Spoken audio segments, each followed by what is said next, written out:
In today's video, I'm going to teach you how to hang up on FaceTime. Whether you're new to FaceTime or just need a refresher, this guide will cover the basics. So let's get started.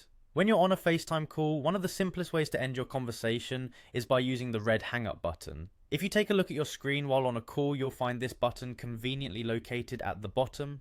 It's hard to miss as it's marked by a red phone icon.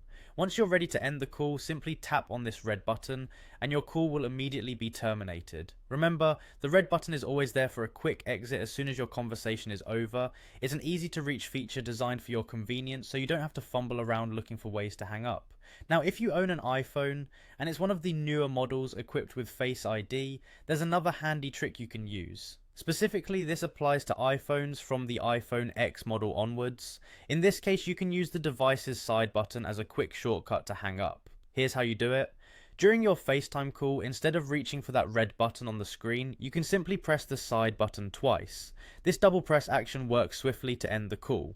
It's particularly useful when you're in situations where you might not want to look at your screen directly, or when you're multitasking and need an alternative way to finish your call. This method is a great time saver and ensures that you can end calls efficiently without any hassle. It's always good to have more than one option, especially if for some reason the on-screen button isn't immediately accessible, or if you're accustomed to handling your phone without touching the screen.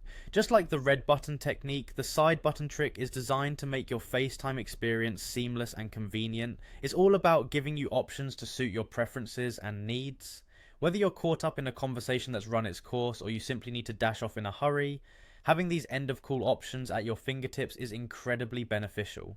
That wraps up today's tutorial on how to hang up on FaceTime. We hope these tips help you navigate through your FaceTime calls more efficiently. Thank you for watching, and don't forget to check out more of our videos for additional tech tips and tricks. If you found this video helpful, feel free to like and subscribe for more content. Until next time, happy FaceTiming.